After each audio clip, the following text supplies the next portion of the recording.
It only makes sense that a nautical publisher also makes waterproof notepads. But you might ask, what's the problem with using regular notebooks? Well, for starters, if you drench them, not only is it hard to write, the pages tend to stick together and easily rip. Fernhurst doesn't have these issues, and they're pretty durable too. That was intentional. Normal paper and Fernhurst waterproof.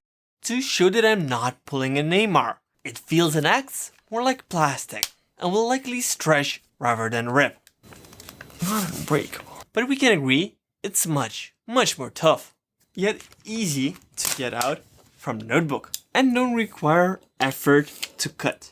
As the name suggests, it's waterproof, so it should be rather obvious that water-based writing instruments, say gel pens, or most highlighters, won't work well. But let's see. This also gives me an excellent excuse to promote my previous videos where I review pens and highlighters, including the extremely time-consuming how long do they write for testing, or there would be an awkward silence for the B-roll segment.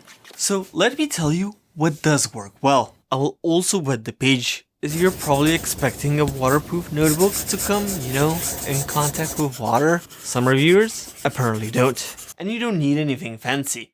Pretty much any pencil will do. Ballpoints, on the other hand, only work great on dry paper, as lots of water or heavy rain might make them struggle, and they will flat out stop working underwater. Under another video, I found someone asking about oil-based pens as the mover version of the ballpoint, so I got a few of those to test out, and yeah, not something I would rely on. Permanent markers. Again, work great when dry, but not when wet.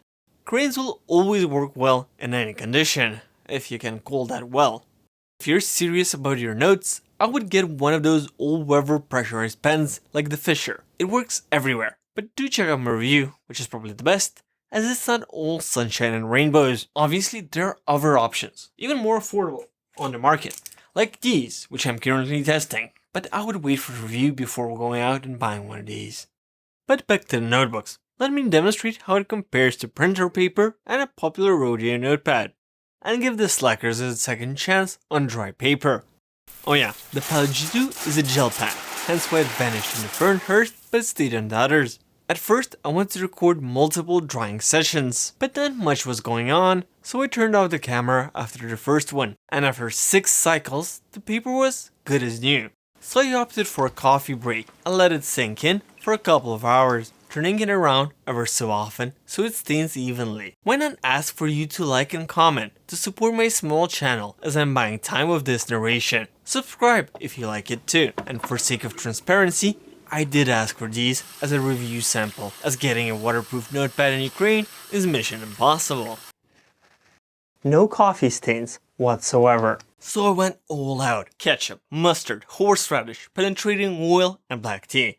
As I should probably localize my reviews, including socio-cultural circumstances, preferences, yada yada. As you can see, it's good as new, and the oil didn't damage the paper, which I am reviewing, not the marker. I was curious if it's some special coating or the material itself. I took the chopped up bits and left it in water for a week. As clearly demonstrated, there is no effect on the paper, unlike with lamination, where it gets soggy and bad if the outer layer is damaged. You know the old joke about America wasting millions to make a space pen, while the Soviets used a simple pencil? Well, it's false. First of all, it was invented and financed by an independent entrepreneur. NASA also got them at pretty much market price. And the space pencils are far from ordinary, expensive, and yet still dangerous. So eventually, the USSR ordered the American space pens.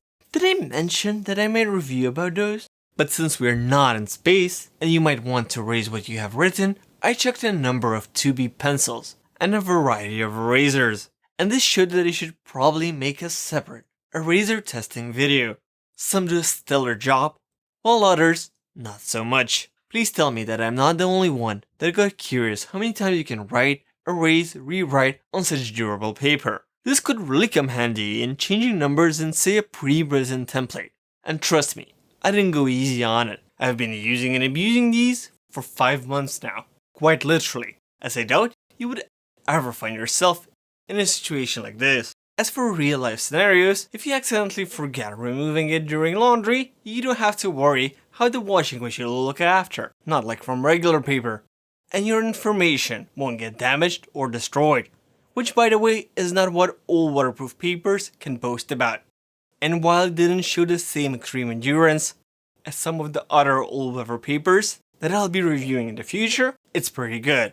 If anyone knows how to MacGyver a fair, more or less scientific test, they share. I was trying to use gravity, pulling, pushing, mixed with sandpaper, but I couldn't get repeatable, unbiased results, and buying a specialized tool would be stupid. I don't do these quite often, and it's, strictly speaking, out of my budget, especially with the war raging on. Speaking of which, you can support me with Buy Me a Coffee or PayPal, linked in the description. Oh yeah, there is one quirk you have to know about. When writing submerged into water, you will need a hard surface. And on the contrary, when writing normally, something soft, like well the pages of the notebook itself, is preferable. That being said, I see no reason not to recommend these. Small for all your shirts and pockets, or large for cargo pants, purses, and backpacks. You can get one on Fernhurst's official website, Amazon, or if you live in England, just visit your local bookstore. TerraSlate, Hydronote, RiteInTheRain, Pilot Downforce, Uni PowerTank. These are just some of the names of the all-weather pens and papers I'll be reviewing on this channel, so subscribe not to miss.